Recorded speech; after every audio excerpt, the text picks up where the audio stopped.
Primero, vamos a tener, Nuestra América son 12 párrafos y como la clase hoy vamos a tratar de hacer una lectura detenida, ¿no? Para sacar del texto todos los contextos, no todas las referencias culturales, todas las dicotomías que se van a dar, cómo se va levantando el texto en términos ideológicos, pero también simbólicos, porque vieron que habla de tigres, de pulpos, de árboles, ¿no? O sea, hay todo un lenguaje simbólico detrás también y que se va ratificando a través de todo el texto. Entonces, todo ese mundo ideológico, metafórico, lo queremos ver en cada párrafo por separado. Entonces, son 12 párrafos y vamos a seguir esa lectura con esa referencia, párrafo 5, párrafo 6.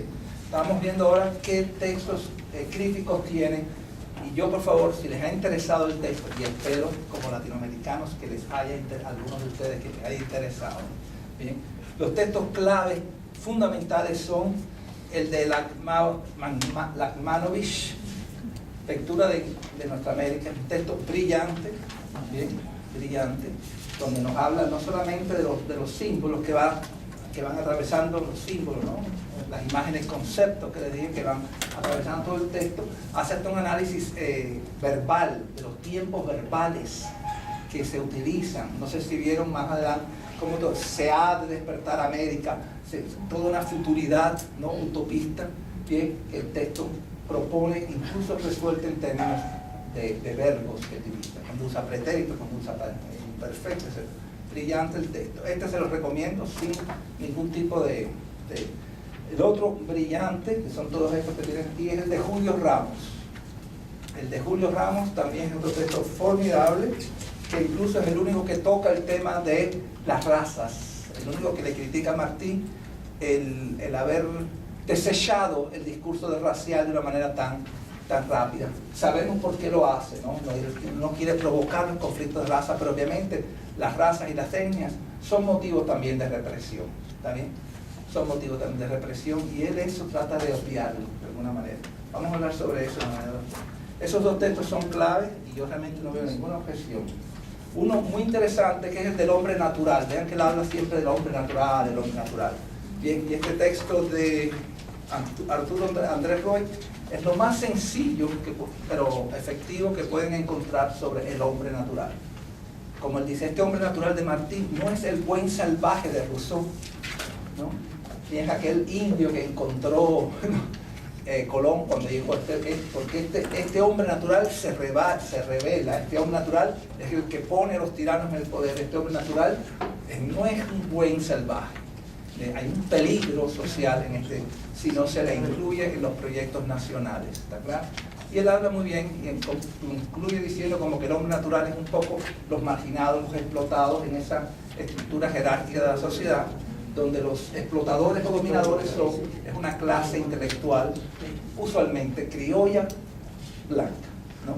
Y obviamente estos hombres naturales son los gauchos, los campesinos, los negros, los esclavos liberados, todos esos públicos, esas masas de pueblo usualmente no cultivadas, no instruidas culturalmente en la cultura occidental, pero que tienen una presencia fuerte en la sociedad y que no han sido incluidas en los proyectos de Sarmiento y de tantos otros cultos criollos. ¿Sabes? Y ese texto es muy interesante sobre ese hombre natural. Y esa definición que da es bastante práctica y funciona en nuestra América. Otro texto que les di, importante, es el de Santí, sobre nuestra América y la crisis del latinoamericanismo. Y creo que podremos hablar en esto. Aquí hay una construcción de un supuesto espíritu continental, de una identidad latinoamericana, pero que Santí propone que en el fondo no hay esa identidad latinoamericana, ¿no? Y el mismo Martí la sintió ya en planos anecdóticos cuando percibió que el resto de América Latina ya liberada no contribuyó mucho para la independencia de Cuba, ¿no? Entonces eso es muy interesante, y como incluso habla de Bolívar, que Bolívar mismo paró, ¿no? Por eso es que hay un momento en nuestra América que él dice que Bolívar y San Martín se encuentran, y San Martín se retira, ¿no? De la lucha, y dice San Martín que no era de ellos el menor. O sea, ahí nos damos cuenta que de cierta forma él pone a San Martín por encima, pero claro, no hace esa declaración antibolivariana porque eso no le corresponde a Martín. O sea, eso desviaría la atención y crearía más conflicto. Pero eso es muy interesante y de eso quisiera hablar también Porque aquí se habla mucho, somos así, latinoamericanos, pero realmente todo el mundo aceptaría esa identidad que Martí propone.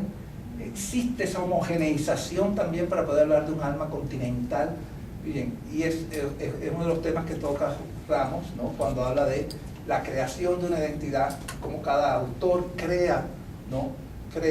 No es que no exista Latinoamérica, existe, pero que sea esa la identidad, ya ahí es la construcción que hace cada escritor, cada ideólogo, ¿no? Con algún u otro propósito.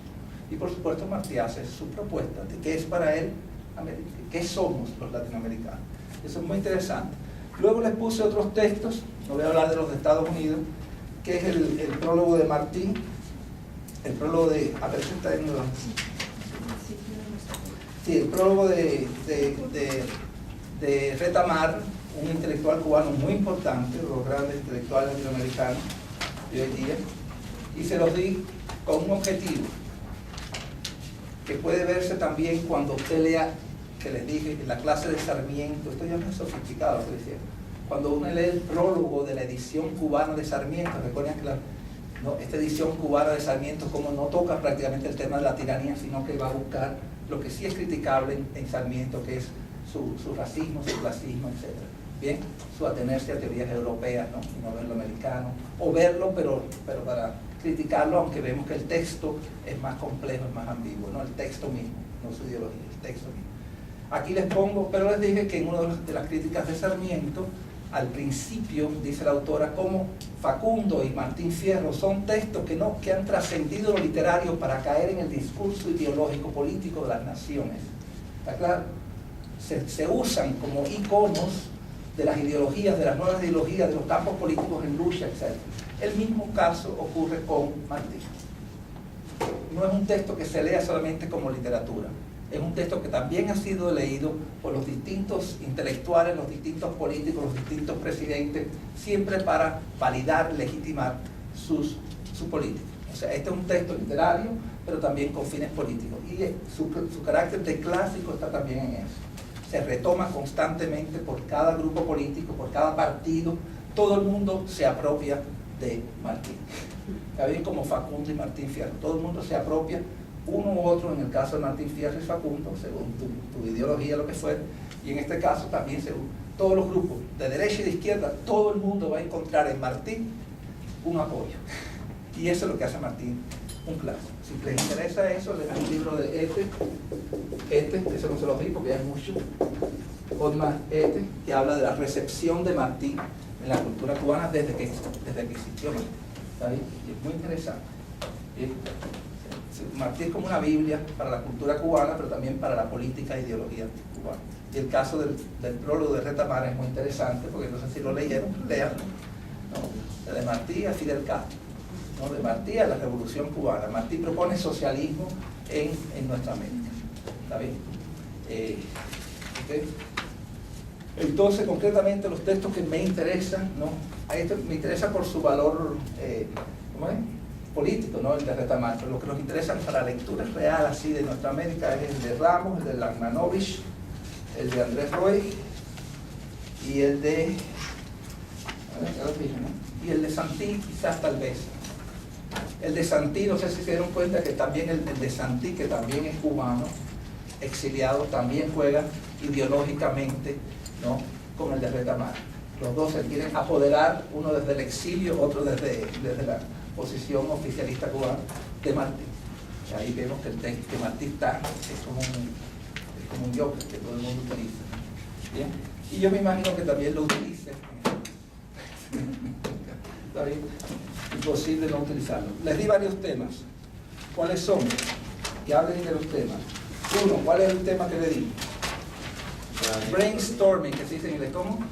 La dicotomía de civilización y barbarie. Ok, ¿qué me puedes decir al respecto? Y si la acepta o no. Ajá, ¿qué? No la acepta. Bueno, pero eso no me responde mucho. Puede ser la respuesta corta. Sí, pero tú sabes.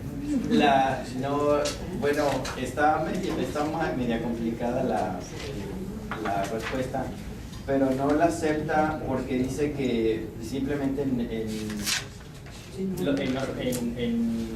Hispanoamérica no hay O sea, no es lo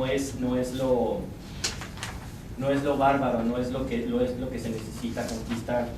Y es que, bueno, alguien me puede ayudar con esto. Te has hecho un poquito de... Te has hecho bolas. Él dice que no hay una Jenny levantó la mano, perdón. Lo que él estaba diciendo que no es una batalla entre la civilización y la barbarie, pero entre la falsa erudición y la naturaleza. Eso es lo que él estaba diciendo.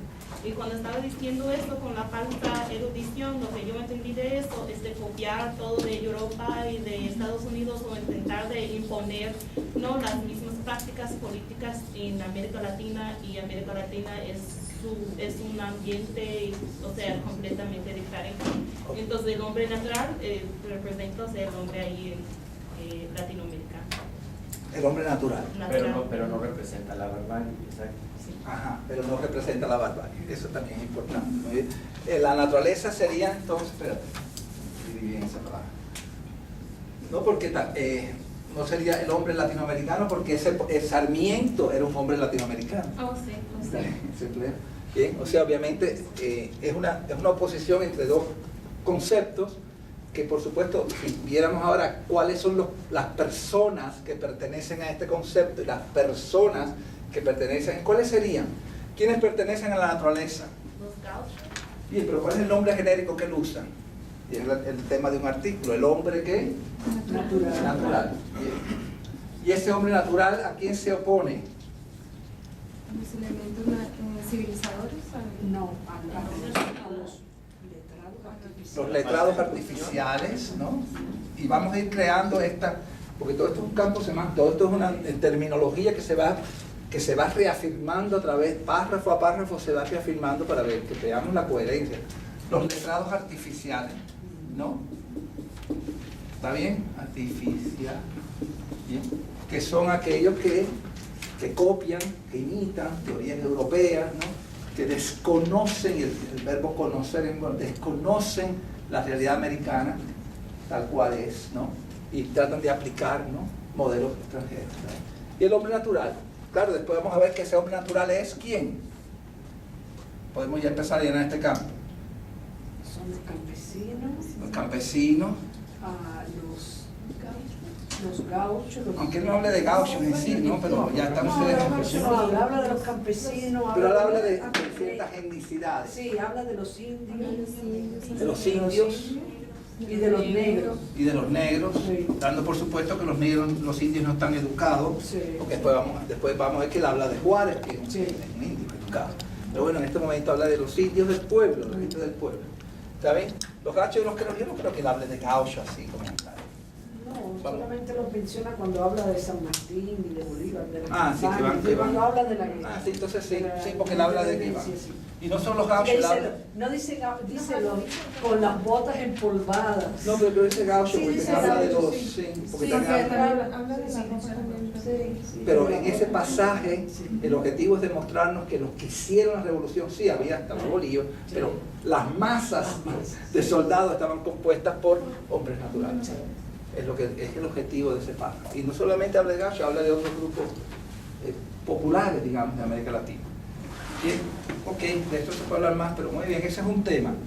Entonces él dice que la dicotomía en América Latina no es, o sea, el conflicto no es realmente entre falsa erudición y naturaleza, como lo quieren ver ciertos ideólogos, ciertos letrados artificiales, que en ese conflicto, por supuesto, ponen civilización encima y barbarie abajo, y hay que destruir la barbarie, sino que es entre esto, y como alguien dijo aquí, realmente él no presenta a estos personajes como bárbaros, ¿no? Aunque utilice aunque asuma esta terminología, incorpore esta terminología de Sarmiento, es para discutirla y para no aceptar que estos hombres sean bárbaros como tal. Eso está fuera de su discurso, ¿vale? Algo más sobre eso, que va a haber más, pero bueno. Ok, otro tema. Pero nada más se menciona que no se puede ser como Europa. Pero bueno, eso ya lo mencionó desde el principio, que no se puede nada más estar copiando los modelos de otros países en América Latina. Es nada lo que me dice. Está bien, sí. Sí, para También hace una, entre esos